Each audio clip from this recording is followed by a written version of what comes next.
Bem-vindos ao Ensaio Geral. Sem eles não há livros, sem eles não haveria Festa do Livro em Belém. É com os escritores que hoje conversamos neste programa feito a partir dos jardins do Palácio de Belém, onde até domingo poderá vir, com entrada gratuita, percorrer as várias bancas que as editoras portuguesas aqui instalaram neste jardim. São mesas cheias de livros, muitas novidades, muitos clássicos, livros para todas as idades, entre eles os mais recentes livros de Jacinto Lucas Pires e Afonso Reis Cabral, os nossos convidados de hoje do Ensaio Geral. Agradeço aos dois a vossa presença. Obrigado, vencedor Olá. do Prémio Leia, do Prémio José Saramago, Afonso Reis Cabral está a lançar O Último Avô, na editora Dom Quixote. Jacinto Lucas Pires está a lançar Vento nos Olhos, pela Porto Editora. É sobre estes livros que hoje vamos conversar. Afonso, comece por este Último Avô. Conta-nos a história do Augusto Campelo, um escritor português que viveu na primeira pessoa a guerra colonial e que, para adiar esta ideia de escrever um livro sobre esta guerra colonial, tem um neto a quem ele ensina também a escrever, quer que ele seja um escritor. Que olhar é este que este livro nos dá sobre esta relação entre avô e neto, mas também sobre a guerra colonial portuguesa? O livro nasce de uma imagem, sobretudo uma imagem. Eu tive a imagem de um homem de 80 anos que no fim da vida escreve um manuscrito e que, sem dizer a ninguém de que se tratava, e que um belo dia decidiu queimá-lo no jardim das traseiras de casa. Esta imagem tinha imensas perguntas que eu precisava de responder. Quem era ele? Porque é que tinha queimado o manuscrito? O que é que isso significava para a família? E a partir destas respostas que eu fui dando, criou-se a figura do Augusto Campelo, portanto, assim, o grande escritor nacional, que toda a vida falou da guerra colonial e do trauma que isso representou na sua vida, mas nunca escreveu sobre o assunto. Mas nunca também se coibiu de falar disso, inclusive na família. E isso gera dentro da família um enorme desconhecimento também, a dúvida de qual teria sido o papel daquela pessoa, daquele escritor, daquele pai, depois daquele avô. E isto vim a descobrir que se calhar era a melhor maneira de falar de um tema que já foi muito tratado pela literatura portuguesa, pela memorialística, por aí fora, que é na perspectiva de uma nova geração, que olha para os seus pais e avós e sente que há uma fronteira muito grande, impossível ou quase impossível de transpor. Este é um livro onde o fogo vai estando presente. No caso do Jacinto Lucas Pires é o vento. É uma espécie de ventania que vai passando de página a página neste livro, O Vento nos Olhos. Mas lemos também a história de várias personagens, muitas delas em comum têm o facto de pertencerem ao meio artístico. Quão importante é falar da arte através deste romance, Jacinto? O Afonso estava a falar da imagem que lançou na escrita. O meu ponto de partida também tinha a ver com isso. Em que termos é que é possível a arte ou a criação artística neste mundo em que vivemos, não é? De hiperficção, superficialidade, imediatismo, me parece que não há memória, também não há futuro, que é um presente em que estamos embrulhados, não é? Do qual não conseguimos sair, que é um mundo também estranhamente literal, não só pragmático, mas em que a metáfora já parece ser uma espécie de pecado ou de gesto proibido, e a arte precisa disso, não é? Precisa de um mistério, de saber que há qualquer coisa para trás das palavras, das imagens, há um qualquer sentido, por mais misterioso que seja. Um valor até. Um valor. E portanto a ideia de um artista que fica obcecado com o vento, achei que era uma boa fórmula, não é? Através da ficção, por essa questão sem ensaísmo, sem sermão, do espírito. Se o espírito está de facto em vias de extinção na nossa sociedade atual. O Último Avô já vai na segunda edição, terá o lançamento no próximo dia 1 de outubro. É um livro que também nos fala da importância da construção do imaginário. A certa altura, o neto diz que o avô lhe está a dar esse imaginário. Quão importante é essa memória, a ideia de passagem de testemunho entre gerações e o construir desse imaginário, Afonso? Talvez o que seja mais curioso é que ele, o neto, o narrador, é-lhe entregue pelo avô um imaginário, mas isso é destrutivo também para ele, porque o avô é um tipo difícil, conflituoso, exato, com um feitio um pouco intempestuoso, egoísta, e depois também capaz das suas bondades e tudo isso, mas quer dizer, ele dá este imaginário ao neto, porque o neto quer escrever, porque o neto é quase um eco dele mesmo, e dar um imaginário para ele crescer, mas como se fosse uma iteração ou uma segunda versão do próprio, não é? E, portanto, o neto tem que se definir perante isto. O imaginário é também algo difícil de gerir, não é? Difícil de herdar. Com tudo o que isso tem também de misterioso. O Jacinto falava da questão do espírito. Aí o espírito também é misterioso, quer dizer, ele está a descobrir numa partilha do imaginário onde é que o próprio se encontra e se define. E depois o livro tem também subjacente a ideia de que a memória é uma forma de ficção. Isto é uma coisa mais ou menos banal, mas a ideia é de que, levando isto ao extremo, o que é que pode acontecer? E é isso que vai acontecendo no livro. É também isso, de alguma forma, aquilo que o Vento nos Olhos nos traz, essa ideia do imaginário, da criação e da construção de um mundo perante aquilo que dizia Jacinto, deste mundo que vivemos, do pós-verdade. A criação tem que ter um papel fundamental? Acho que sim, é um papel mais difícil de resistência, em alguns casos, contra a ficção, noutros casos. E noutros ainda, e acho que não é por acaso que a autoficção se tornou uma moda, ou o teatro documental, mesmo a não ficção, mas com as ferramentas ou com o embrulho da arte, digamos. Numa altura em que também o jornalismo, já agora, está em crise e acossado de diferentes lados, do lado do dinheiro, claro, mas também de outros lados. Portanto, se nos juntarmos todos para falar do que está a acontecer, não somos demais, não é? Mas o livro também traz uma espécie de contra-romance, um heterónimo do escritor, do Exato, autor. Porque tu estás neste livro de alguma forma. Eu não, mas este heterónimo chamado Dimas. Que acontece por acaso, e realmente apareceu por acaso, que tenta sabotar o romance dentro do romance. Parece-me que isso também, eu não pensei muito quando estava a escrever, mas parece-me que isso também é um pouco uma resposta ao que vemos à nossa volta, que é um tempo sem atrito, não é? Tudo é plano, ia dizer tudo é chato, no sentido quase literal, como os ecrãs são chatos, como os ecrãs são planos. Há um ensaio da Silvina Rodrigues Lopes que fala da defesa do atrito na literatura, e acho que realmente cada vez é mais preciso, e de alguma maneira esse contra-romance cria um certo atrito, e nós também vemos melhor o vento quando há poeira para ser levantada e há de facto um chão contra o qual o vento se pode atirar. E esse atrito salva-nos, precisamos deste atrito e da literatura para nos salvar dos tempos presentes, Afonso? Eu quero acreditar que sim, uma visão um bocado utópica da literatura, e a mim tem-me salvado, e a muito boa gente salva, mas na verdade há tantos exemplos em contrário, não é? E há aquele clássico da Alemanha nazi, esse é o grande exemplo, não salvou coisíssima nenhuma, não é? Portanto, enfim, eu quero acreditar que sim, mas com muitas reservas. Jacinto? Não é a literatura como um todo, não é, que salva ou deixa de salvar, mas é o que cada um faz com a sua literatura, ou com as suas leituras, ou com a sua vida, já agora, ou com a sua participação ou não política ou cívica, ler jornais ou não ler jornais. Às vezes as perguntas dos absolutos, não é, valem menos do que os gestos concretos e a ação concreta. E ler e escrever, sim, podem ser uma ação concreta, uma interferência na realidade. Voltando aqui ao último avô, há um quarto misterioso em toda esta história, uma figura da mãe deste neto do escritor Campelo, que é também uma figura fundamental neste livro. Afonso Reis Cabral, que mulher é esta, desaparecida da vida deste neto e que marcou quer o avô, quer o pai dela, quer o neto? A certa altura a Formiga, que ela quer ser conhecida como Formiga, impôs-se no livro.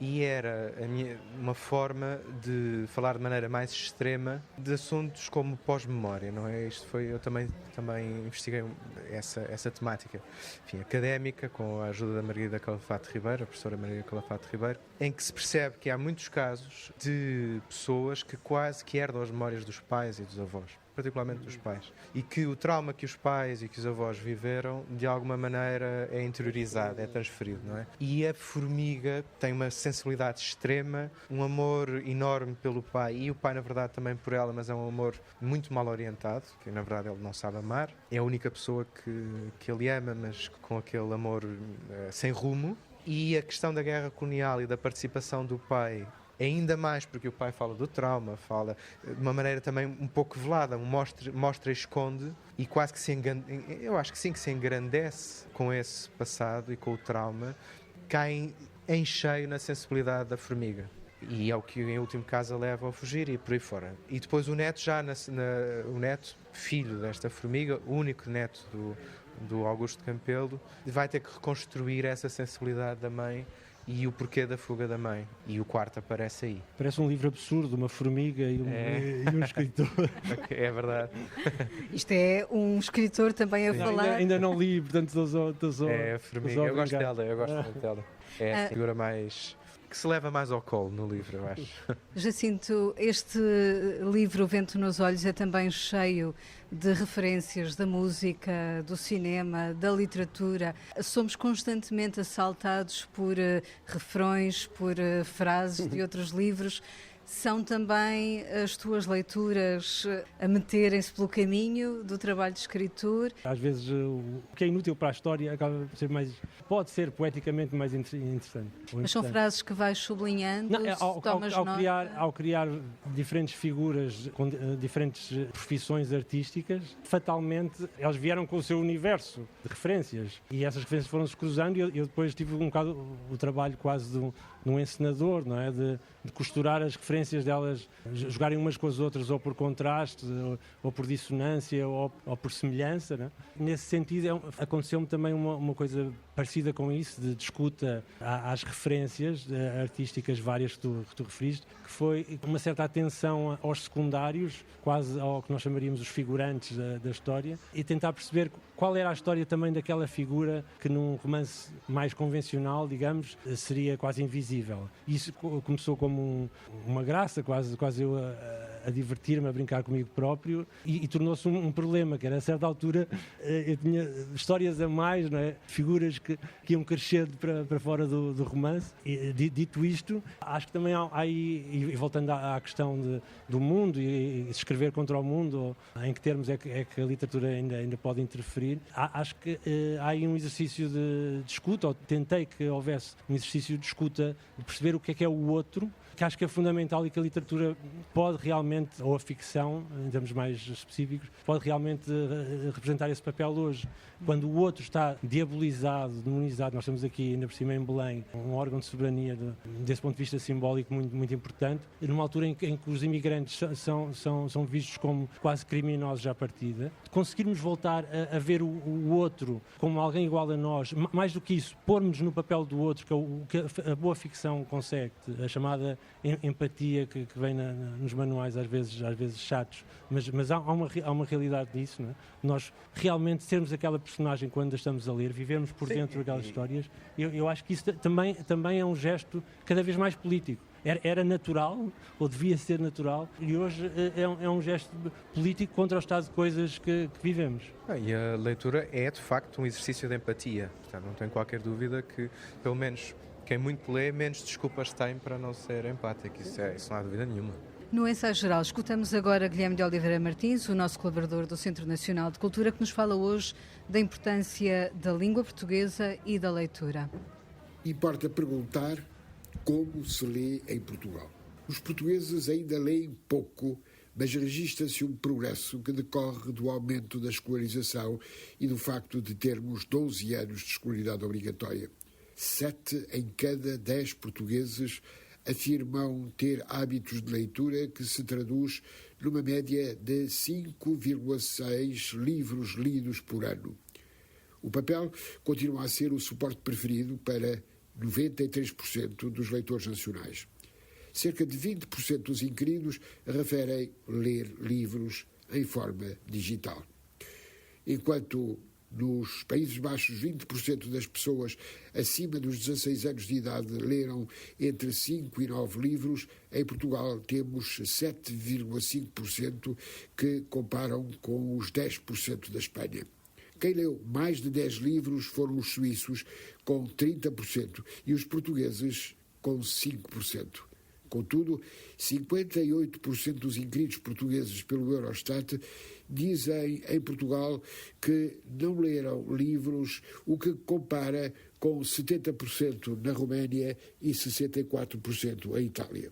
Em suma, os portugueses estão a ler mais e isso deve-se aos jovens, pois são eles que compram mais livros em Portugal. Verifica-se assim um progresso relativamente ao inquérito às práticas culturais de 2020, que afirmava que 61% dos portugueses não tinham lido um livro no último ano. Quanto à língua portuguesa no mundo, registra-se a existência hoje de cerca de 300 milhões de falantes, numa situação em que o idioma é o mais falado no hemisfério sul.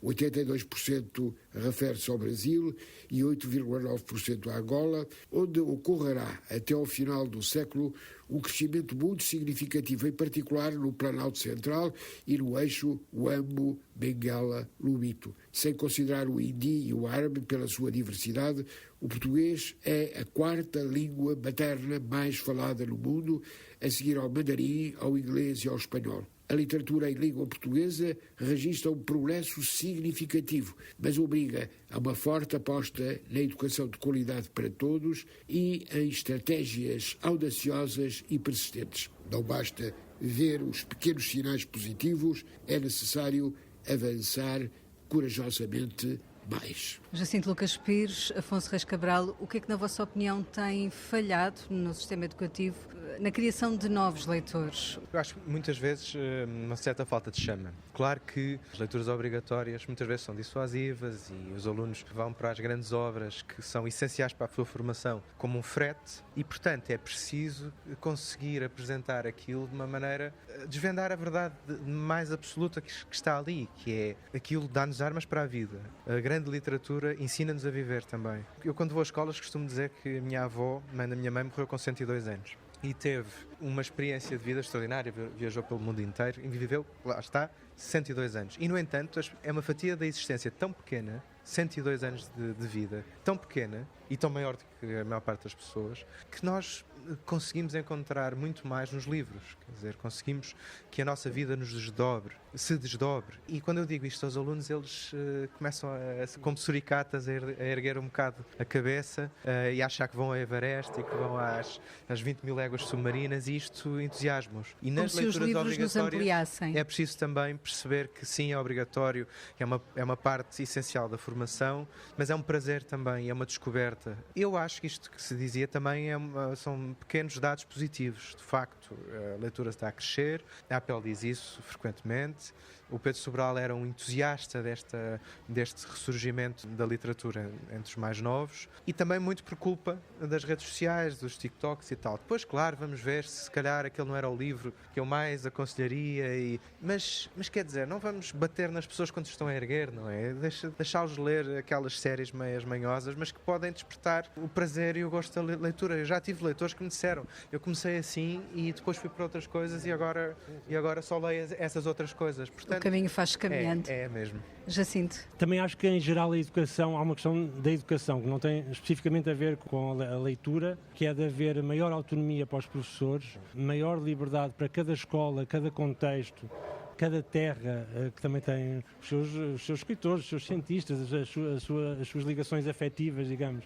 Poder organizar, dentro de barreiras mínimas de qualidade, programas, métodos, como despertar essa chama naqueles jovens que não são outros. Não são uma estatística, são aqueles 30, 20, aliás, deviam ser menos do que 30. E isso acho essencial. E também que não fosse tudo em função da avaliação. Acho que devia haver um espaço, por exemplo, de escrita, chamamos de escrita criativa ou outra coisa qualquer, mas em que a literatura não fosse vista como eu tenho que dissecar este clássico, porque vou ter uma nota, uma coisa quase mórbida de perceber as entranhas do monumento para a seguir ser avaliado, uma medicina legal, né, dos livros, mas não tenho nada contra a medicina legal, aliás foi das cadeiras que mais me interessaram em Direito, mas é uma imagem como outra qualquer que acho que é capaz de passar, mas poderem realmente criar, perceber que ali há criação. E isso é o que eu posso dizer agora sem ter escrito ainda um programa para o Ministério da Educação. Mas...